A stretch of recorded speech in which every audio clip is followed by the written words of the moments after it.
Thank you so much, Gilbert. It's great to be here. So as introduced, my name is Jason Aw. I am the Executive Director of Corporate Communications here at Adverum. We're developing a potential one-time intravitreal treatment for wet age-related macular degeneration.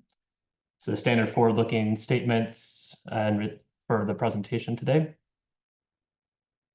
So wet AMD is a highly prevalent disease, has over 20 million patients worldwide. A potential market of $13.5 billion is estimated into 2035. It also has a very large annual incidence of over 200,000 diagnosed each year in the US alone.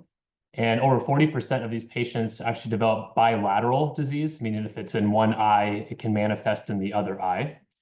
The economics are quite interesting. They're very different than the current gene therapies in development and on the market right now, which are systemic and rare disease facing. In fact, in the ocular space, in the eye, the dosing required is an order of magnitude lower, so 1,000-fold and more lower. So COGS is actually significantly different. So the pricing structure and cost structure of gene therapies in the eye are, again, very different than what's currently on the market. This does address a chronic treatment. We'll get into this a little bit, but basically the disease physiology for wet AMD is such that you have essentially too much vascularization, too many blood vessels being grown behind the retina and in the retina. And what right now this is treated with is called anti-VEGF. And so the growth factor VEGF essentially allows this disease to propagate. Anti-VEGF therapy has been on the market for a while. They've completely transformed. However, this does require monthly, every 2 months, every 3 months dosing, and I'll get back to that. But in the US alone, for example, it does take up 12% of Medicare Part B budget. So it is a significant spend from a payer perspective. I'll also talk a little bit about this later, but from a market environment, we do anticipate Ixo-vec, which again is alluded to as our lead product for this. We expect seamless practice integration, and this will be important for practice economics, both from a payer perspective and a provider perspective. And I'll get into this, but ultimately what this is we are taking a de-risked, validated therapy that's already on the market, it's been on the market for a long time, called aflibercept. Brand name is Eylea. And we're putting this in a gene therapy so that we turn the eye and the retina specifically into a biofactory that continuously produces this therapy rather than having these monthly or bi-monthly injections over life. Now, there are significant barriers to treatment as it exists right now. This is an older population, 65 plus generally speaking. There's a lot of comorbidities on board, needle anxiety. So when you start to look at having to have an injection every 1 month, every 2 months, this is hard. You have patients that can drive, but they have other life events such as vacations, holidays, interacting with kids or grandkids. And as the population gets older, you have manifestation of vision loss. You can actually basically lose that ability to have your own transportation. You're not able to drive. So you become reliant on a caregiver, whether that is professional or family, and it's a large burden on caregivers, it's a large burden on the patient. And this all kind of converges into missed injections, which is very bad, of course, for retaining the vision. Now, on the right-hand side, just an interesting survey from the American Society of Retinal Specialists that the ask was, what are the main unmet needs in treating wet AMD? And the number one thing here is greater durability. More durable treatment options are needed. And this is important in the context of the evolution of the field. It started back in 2006, really, with Lucentis, first generation anti-VEGF bolus therapies. And since then, the real vision gain hasn't been improved upon. You still get that vision gain with these subsequent generation of therapies. But what you're really seeing is that they're focused on extending these dosing intervals. And this is so important in the context of the prior slide, where these patients are not wanting to come back every month, every 2 months. And so the physician-patient relationship is such that you really see this treat and extend paradigm. And this is what we're seeing with subsequent generations from first, second, looking at investigational assets in the TKI implant space, and then ultimately where we play, which is in the gene therapy.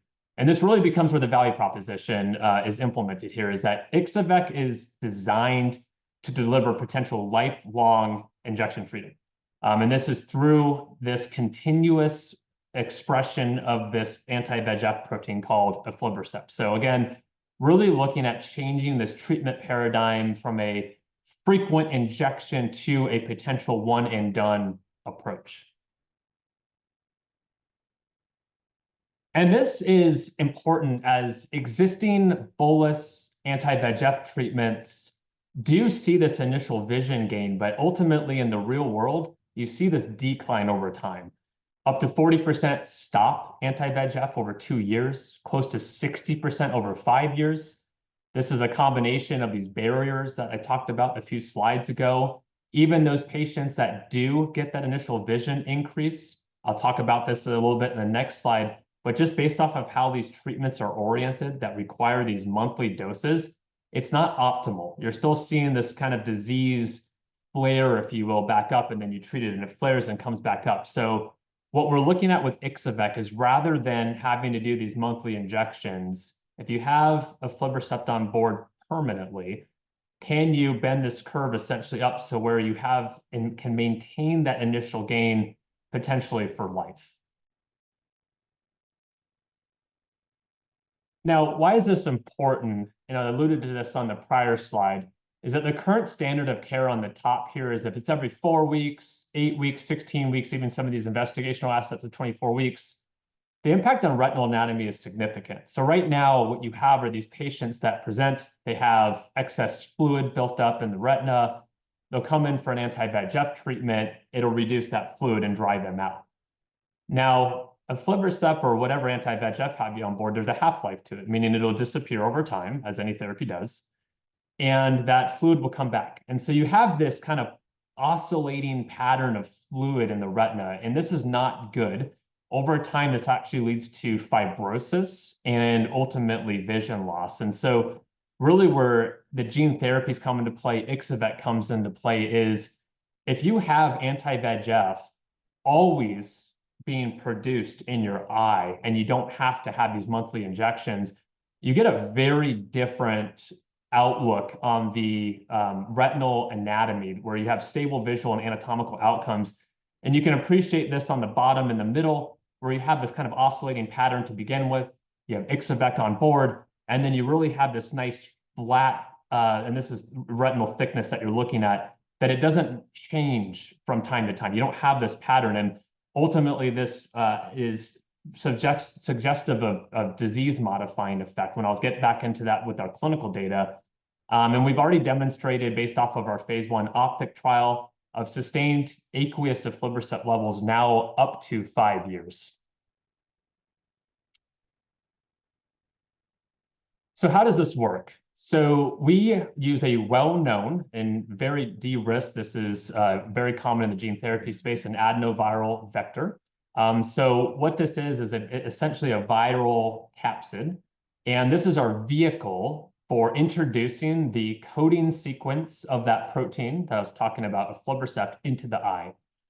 Now, naturally occurring adenoviruses or wild-type adenoviruses actually have a very hard time getting across this vitreoretinal barrier, so like into the retina.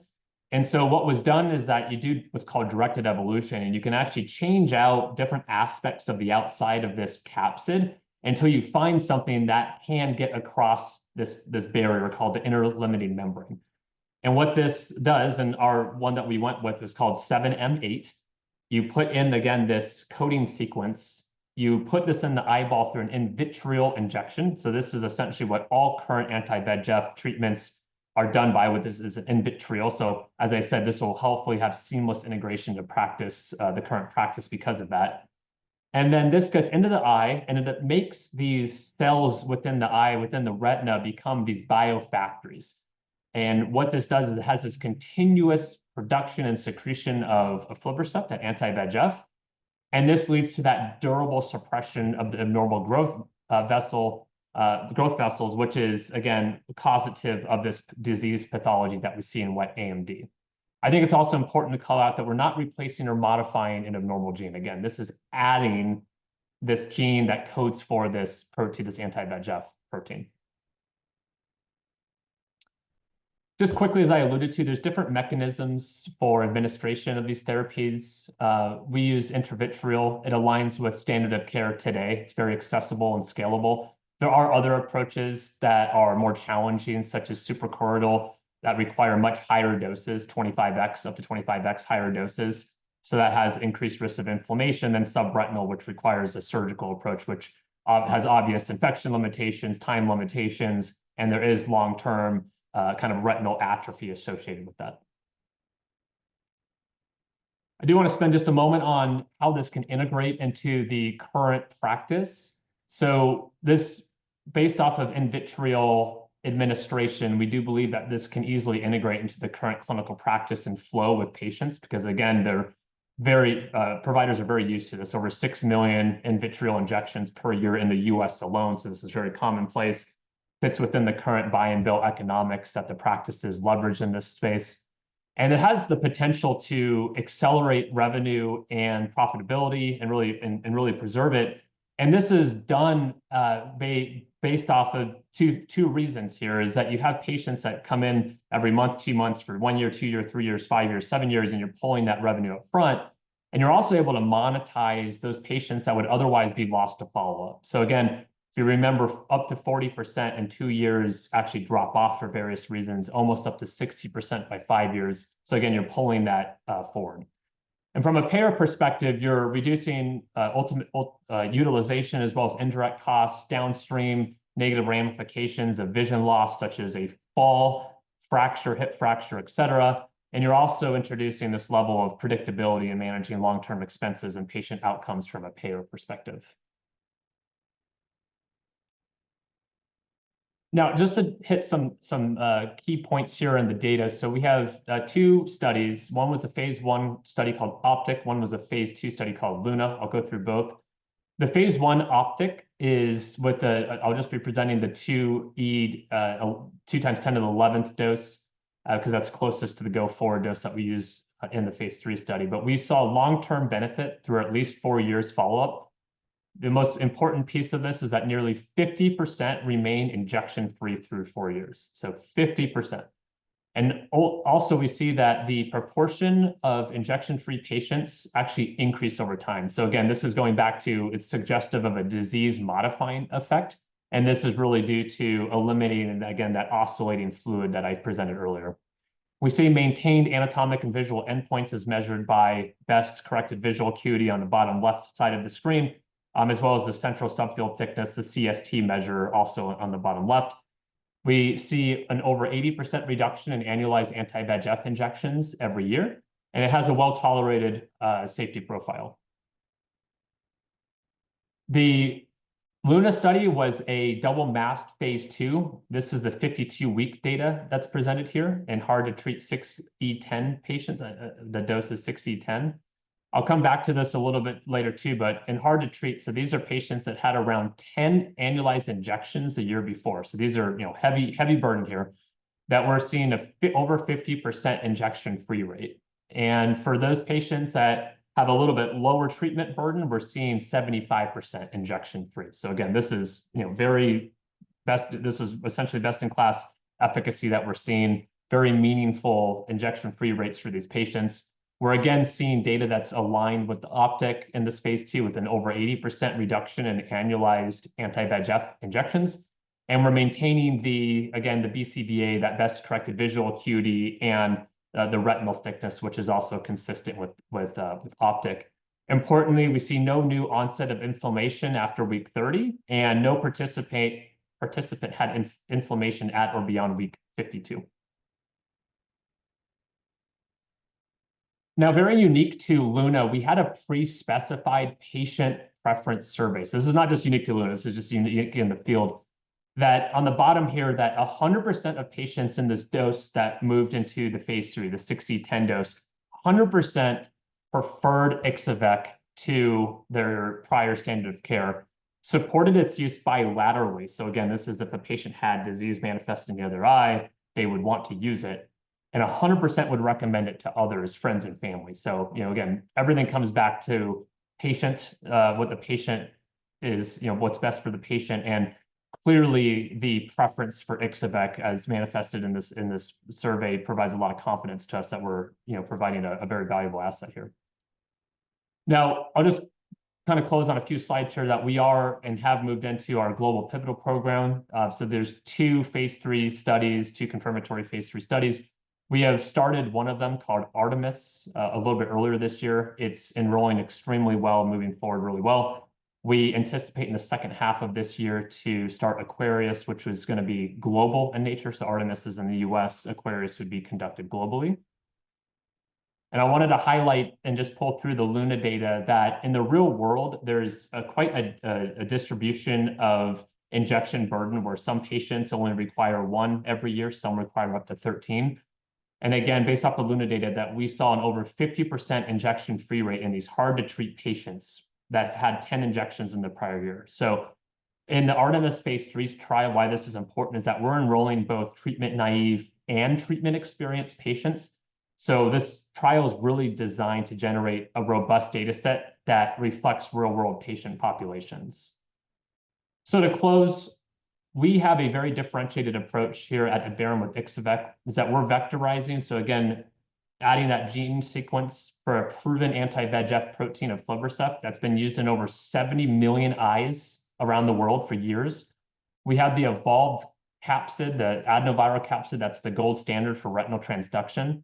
We've demonstrated in our phase 1 and phase 2 studies potential best-in-class profile with an over 50% injection-free rate and over 80% treatment burden reduction in hard-to-treat patients. Favorable, well-understood safety profile in our study population, as I just presented with Artemis, has the potential to support a broad label with wide adoption once we get to the commercial market.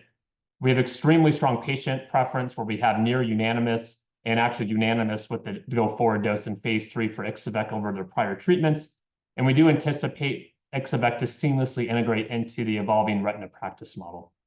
So with that, thank you very much for your time. Happy to take any questions. Thank you, Jason. First question from Robin said, just in general case, how long will your clinical trials take? Maybe you could talk a bit on those different clinical trials and ultimately how long it will potentially take to get the approval. Yeah, no, thanks for that. So the study itself has a blended 52, 56-week endpoint. So, enrollment takes a certain period of time. You can kind of look at surrogates in the field for what that might take. And then it's a 52, 56-week endpoint. So we're not guiding to a specific endpoint, but you can kind of back into it that way. I will also just reiterate that enrollment is going faster than our internal projections, which is great. And this really has to do with there's been just extreme excitement on the investigator level. The gene therapies specifically for ocular are of very high interest to investigators and for patients. They're extremely excited to get away again from this every month, every 2-month injection profile to potential one and done. So again, that's really helped augment that recruitment and enrollment. And this question from Sally is that will your company target other markets as well, like Europe or Asia? Yeah, so that would be the plan with our phase 3 studies. So just to reiterate, Artemis is right now in the US. Our other pivotal confirmatory phase 3 Aquarius is going to be global in nature. So that will obviously expand to other ex-US markets. Great. And this one coming, hold on, let's go through here. So talk about financially here, given your current clinical development stage, is additional finance expected in the near future? What sort of the burn rate you are having right now? Yeah, so we have cash that we've guided into second half of this year. So, we're confident in our ability to fund these programs based off of all the clinical data that I've showed to you, as well as the current recruitment.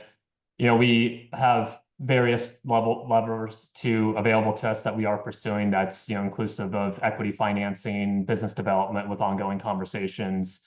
So, those are all in play. We don't have too much to add beyond that. Outside of that, we are very excited and optimistic to fund these programs. And again, the level of excitement from an investigator perspective and the recruitment is certainly manifested with Artemis that we're carrying through to those discussions.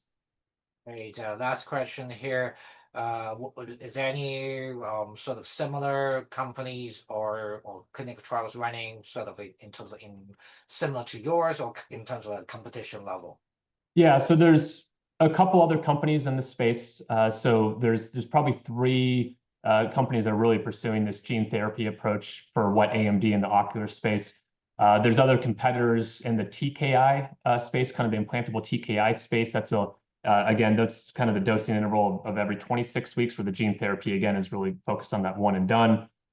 There's fairly significant differentiators that I would encourage to look at, and happy to follow up after this offline, of the administration approach. So intravitreal again versus suprachoroidal or subretinal. There's some significant differences with competitors with what we're doing from an intravitreal perspective. And I'd say the efficacy profile, our efficacy profile from the phase 1 Optic and phase 2 Luna is best in class compared to the competitor profiles. So that's a very large differentiator, and again, well appreciated from the investigators that we're currently engaged with.